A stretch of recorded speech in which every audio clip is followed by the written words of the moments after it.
right, so I'm outside of a 2020 Honda Fit EX, and I just want to walk you through some features on this car. So we'll start on the outside. The first thing I'll point out is right here, it's got keyless entry. This is the relock button. I can throw my hand in there and it'll automatically unlock, or I can lock this, and then of course you do have the keyed release to open the doors. You've got a 16-inch painted alloy wheel down here. When we move around to the side, you'll notice I do have fog lights. I do have LED daytime running lights along with my standard halogen beam headlights. My front grill's kind of a nice setup. I got the honeycomb look followed with the chrome that's a little bit smoked. Moving around to the other side, I'll point out, you can see right here on the mirror hanging down, that's going to be my Honda Lanewatch Camera. So I'll point out how that works here in a minute.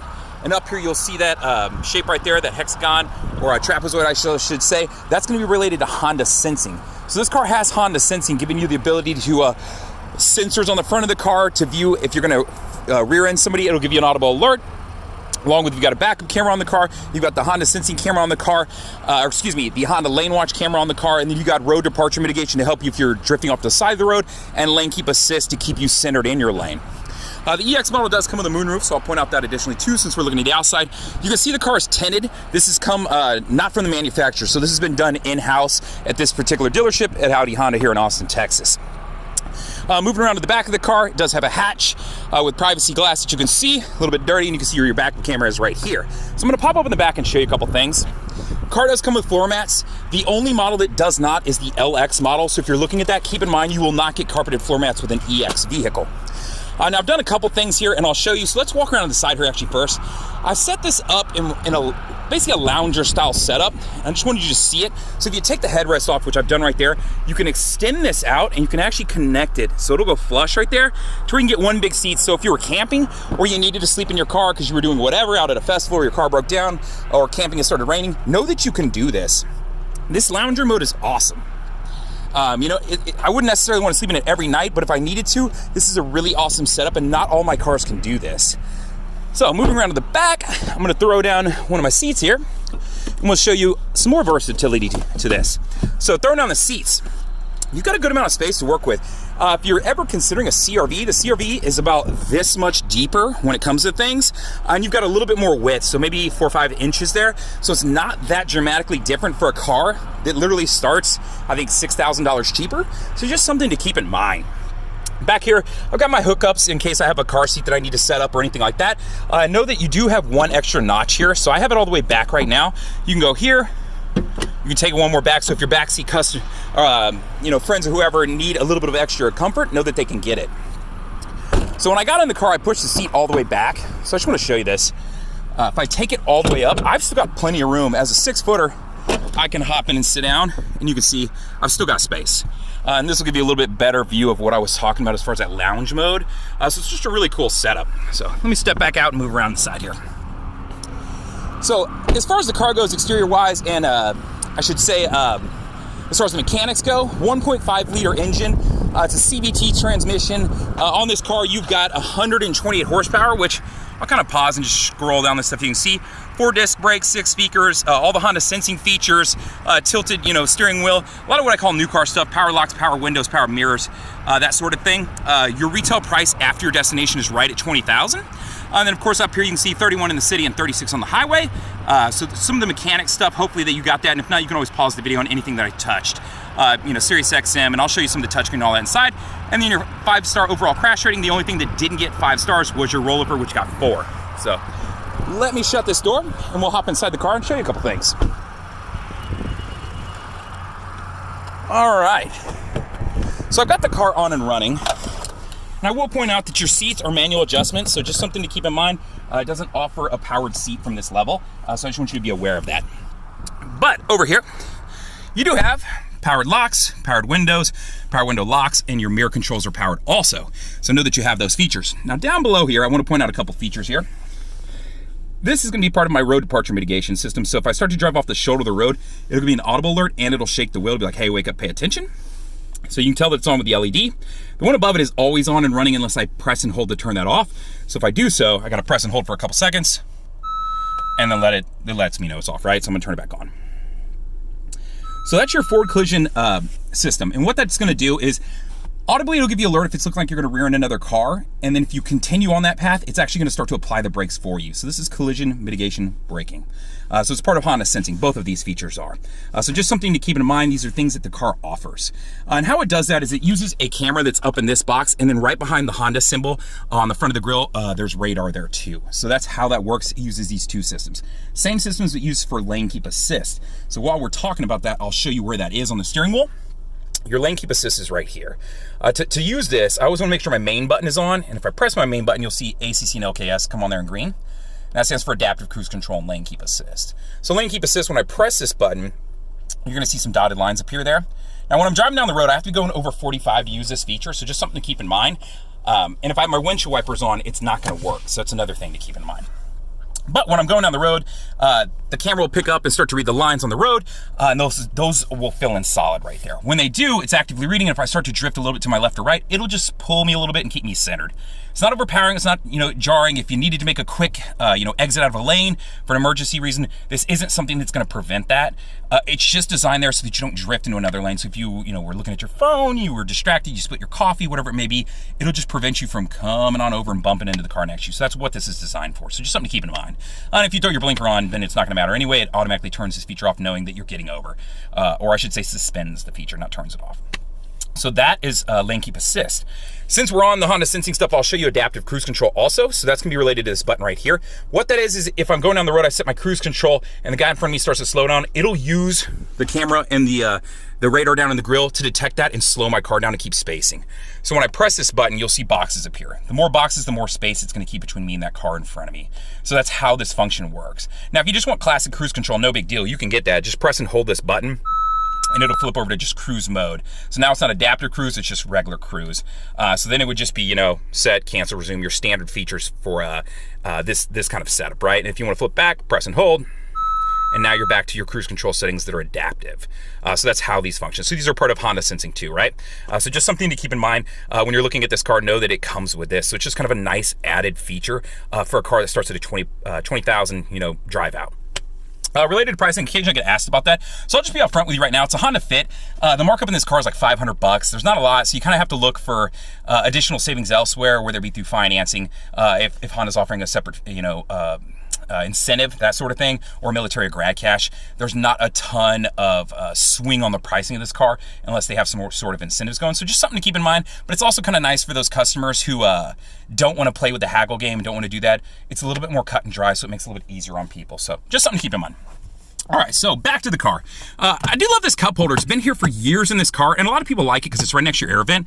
So if you got your heater on to keep your drink hot, and if you got it cold, it'll keep it cold, and it's just in a good spot, right? So I'm not fumbling around, reaching, behind stuff and over stuff. I can get to it easily. So something that the car's had for a long time. Now, on the steering wheel, let's talk about some other features here. Right here, you've got your source button. This will jump between audio settings, so whether it be FM, AM, USB, Bluetooth, whatever it may be. So that's how this function works right there. So pretty easy to understand that. There we go. Now I got my audio going. So when I'm jumping between stuff, it'll show me any available options and it'll toggle through them right there. So that's how that works. All right, plus and minus are your volume controls, and then left and right will jump either to the next track, or if I have my Sirius XM's on right now, so it'll let me jump between any favorites that are set up, right? So you can see me doing it right there. So that's how that works. And then, my additional screens, if I want to jump between, a quick jump between my Bluetooth for phone and for audio, that's how you can do it. And then my menu button over here will pull up any menu available I have to that. So depending on which one I'm on, if I jump over, it'll give me these options and pull up some screens. So that's what this is. It's just these are kind of like quick jump buttons. Down here's your Bluetooth buttons. So to answer a call, to hang up a call, and voice command. The voice command button not only works for your standard Bluetooth stuff, but it's also going to work with Apple CarPlay and Android Auto. So it's kind of cool to be able to pull and hold this until I hear the beep for Siri, and then ask Siri to do something. Siri, send a text to so-and-so. Siri, pull up navigation to this, that kind of thing. If you're not familiar with Apple CarPlay and Android Auto, all you got to do is plug your phone into the USB that is right here. And then you'll be able to touch the home screen, and you'll see this will light up and either say Apple CarPlay or Android Auto. You'll be able to select it. You'll have access to your navigation, your music, your messages, and plenty more. There's plenty of apps that are available to you on it. It's 100% worth it. If you've never been in a car that has it and you get into one, it's really cool. And because it mirrors, like for Apple users, it almost mirrors identically to what you're used to seeing on your home screen. It's very easy to work through. So I highly recommend it if the car doesn't have it. For me, it's kind of one of those things that I'm really going to want it in my car, but maybe you're not a tech person. Maybe that's not important to you. So just something to keep in mind, and I would recommend that feature definitely. On the other side over here, these are going to be some of your menu controls. You can see I can toggle through some different stuff over here. Let me get up in there if I can and show you. Ugh, sorry for all the shaking. So I can get my, my range, that sort of thing. Vehicle settings. So this is where I can get to some different features. TPS calibration, driver assisted setup. So forward collision warning distance, ACC, whether it beeps or not, road departure mitigation settings as far as how soon it alerts me and when. So all of those are right there. So just so you know. My meter setup, language selection, adjust outside temp, some basic functions here. So let me back out of this. And we'll back out of, the fuel efficiency backlight. So that's a light that lights up around here. You can see this blue light right over here. So if I want to turn that off, I absolutely can from right there. So just something to keep in mind. All right, so let's exit out of that. Keyless access setup, lighting setup. So if you want to affect like your door locks to where when you get out of the car, it automatically locks the doors, or you want to say walk away auto lock timers, this is going to be some places where you do that. So auto door lock, it's set when you get up and exit the car, it'll automatically lock for you. So just some different features here you can play with. Walk away auto lock, when I get 10 feet from the car, it'll automatically lock the doors if I have not. That feature is not currently turned on. It is not a default setting. I really like turning it on, so I would recommend it. So plenty of different features you can play with in here. So I'll let you look around, and I can always go through these features with you if you want a video on that. Just let me know. Which reminds me, if there's something you feel like I don't touch on or a video you wish I would do, please let me know. I'm always open to ideas, and I would love to help you out with that. So you do have paddle shifters on this car, plus and minus. So plus being shift up, minus being shift down. It just gives you a little bit more control over the performance of the car. I don't think you're going to win any races in a Honda Fit with the horsepower that this car has, but if you want to feel a bit more control over the car, know that you have them. You just pull them towards you to set them. So over here, your lighting controls. So auto lights, it does offer that, and then your fog light controls. And then on the tip, you'll see here, that's the camera I was talking about that's over off the bottom that you can see hanging out down there. So anytime I turn my right blinker on, it automatically sets up to fire this on, which I can change that if I don't want it to turn on. I only want it to turn on when I press the button. You can do that. And then you have your hashtags here that you can turn on and off. But I like this because red is the end of your car, orange is a car length, and then orange would be a secondary car length if I was like exiting the highway. So I can do that, or I can press the button on here and turn it on and off, and it'll stay on as long as I have it until I hit the button again. So pretty cool feature, definitely helpful when I'm like exiting the highway and I'm worried about the guy in front of me hitting the brakes and then me accidentally slamming into him because I turned around to look all the way behind me, which is to actually give you an idea for visibility in this car. Visibility in this car is great. I've always loved this car for that reason. They've just got windows and big glass everywhere, and it's super helpful, and it still has a 5-star crash rating, so it's not like you're giving up the integrity of the car to have these things. So on the other side, you've got your windshield wiper controls. So pull down for your fronts, whoops, and then your backs are on the blinker, and then it is intermittent, so I can affect the speed. So that's kind of a quick rundown of the steering wheel. Now moving over here to the touchscreen. Touchscreen setup's pretty easy to understand. My home screen is set up right here. Audio, I'll just kind of walk you through a couple things. So if I hit my source button, it'll show me all my available options, which would be FM, AM, Sirius, USBs. I had somebody ask me about this. USBs, it uses most all of them, but occasionally it can be finicky. There's not any special setup or anything that I've run into. I've just been able to drop MP3s onto an MP3, plug it into my USB down here, and be able to pull up and listen to them. So maybe you have issues, maybe you don't, but for the most part, it's been very simple for me to use. So something to keep in mind. Bluetooth, Pandora compatibility. If you're a Spotify guy or girl, no big deal. Just use the Android Auto. Or you can go straight to Bluetooth and listen to it that way. So there's definitely ways you can listen to other apps if that's something that's important to you, or if you have a podcast app that you really like, just go through the Bluetooth, right? So easy to understand from that standpoint. All right. Info button is going to give you like tripometer information. So this is where if I wanted to get my current and previous trips, that sort of thing, history, my range, how many miles I'm on this tank of gas, which you can get that same info over here if you want, but just depending on what kind of trip you're taking and how much you want to know about your car. So if I touch back on that, and I'm going to press the menu button here, you can also jump over to a couple other screens here. So clock and wallpaper, which if you want to load an image there, you absolutely can. Just save it to the USB drive. I've done it with, I think, 650 by 350, and that works. And I'm pretty sure you can definitely get bigger because I've done it with bigger images also. So as far as like an image, just like a JPEG or PNG file should work if you want to get a little bit more personalized with your car. Voice info, things like that, you have this available to you, so just know that, and I can touch on stuff, and this will just give you the different voice commands that you can make on the car, which is kind of helpful if you want to know what all you can do from the voice command button right here. And then system info, I don't know how much helpful that's going to be to you, but if you need your VIN on your car, it's an easy way to get it without having to read the door jamb or anything like that. Honda Link. So Honda Link is set up to where the first feature I want to mention is when you first time you connect up a phone to the car, it's going to give you the ability to connect to Honda Link, and what it's going to give you this little prompt that most people don't read. They just hit OK or they hit yes. But what it is if you get into a car accident, your car can call 911 for you, or essentially call it to Honda. Honda will call back to you to see if you're awake. So assuming that, and this is after your airbags are deployed, right? So let me just kind of preface with that. If the airbags deploy in the car, they can use GPS to locate the car. They'll call for you. If you don't answer, they can send out someone for you. This is 100% free. It's just part of owning a Honda. It's in every single trim level of every single Honda that exists. So I recommend turning it on. You don't necessarily have to, but I can't really think of a great reason not to turn it on. So Honda Link. Additionally, past that, you can go to HondaLink.com and see the different other options that some cars offer. The Fit I don't think is really going to offer. You have to get into a little bit of my higher end cars, but this is where you can start the car from your phone, do door locks and different things like that. So that's what Honda Link is, just so you know. Connecting my phone to Bluetooth, really easy. If you've never done one, the first time it's going to prompt you to do this. Turn on your Bluetooth, hit yes, and it'll start searching. So you can see somebody else's phone was connected here, and then I have all these additional spots. I can add one, add a secondary. I could do that way. From the settings, I can do those same things if I want to connect up a phone or device. Pretty easy. Just go to Bluetooth and Wi-Fi, and it'll take me to that same menu, Bluetooth device list, so I can see what's on my list if I want to remove and add stuff. So that would be how you would add like a secondary, a third phone, or a different device. Under settings, a couple other features you can see here, like, for my cameras, you can turn on and off some of the hash marks and different things like that. So Lanewatch, this is what I was mentioning earlier, show when you turn on the signal. If that's distracting to you, you can turn that feature off. Just select it and then hit off. So just some different things to play with here related, and then the reference lines, if you want them on or off, you can turn those there. And your backup camera, the same thing. So while we're talking about backup cameras, I'll turn it on just so you can see it. My backup camera has 3 different views, which is super cool. And you can see those, the mats that I threw out to the side. So those are actually off to the left of my car or right of my car. You can easily see them out of there. So it's kind of nice. And if I throw on my, this gives you almost, I think, 170 degrees of view. So I can see the car sitting next to me over there. So there's going to be a whole lot of view if you're like backing up from behind something big. And you need to be able to see who's coming from your left or your right. Great screen to use. Standard backup camera. And then this one's aimed straight down. So if I'm backing up to like a garage, a curb, a bush, another car, this will give me a feel for distance. This solid line right here would be if I'm parallel parking. I want to leave that much space for the car in front of me. This dotted line is how much space I need to be able to open my hatch. So that way if I'm backing into the garage and it's raining and I want to make sure I can open the hatch and grab stuff out, that's what the dotted line's for.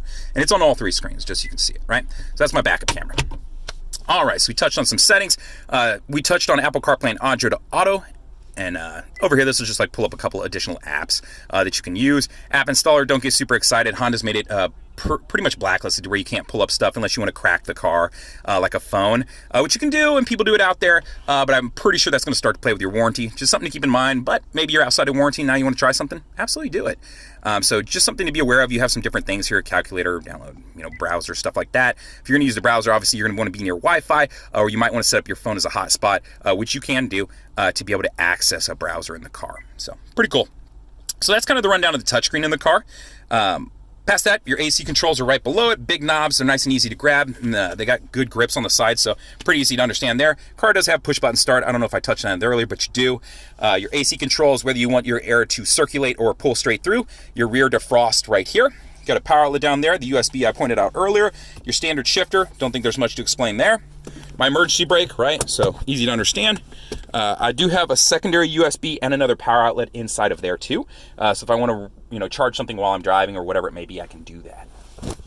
And then, it's an EX, so it does come with a moonroof that I can pop open right from here. This is the switch to set up to my my door lights to where they, if I have it, set to on. Now when I open the door, those come on. If I turn it off, then obviously they don't turn on, right? So just so you know what's going on there. All right, other than that, you've got air vents here, air vents there, air vents there. Pretty standard setup. You can see the material of the car. This is an EX, so it does come with a cloth interior. You'll see it's running along the door panels additionally too. And you can see your back seats here also. Yeah, for the most part, that's the rundown of the car. If there's anything you feel like I missed or something you wish I would go over or something you need help with, just a quick instructional video, please do let me know. I would love to do that for you because I run out of ideas sometimes too, but if this is something you're having an issue with or something you just want to know about, let me know.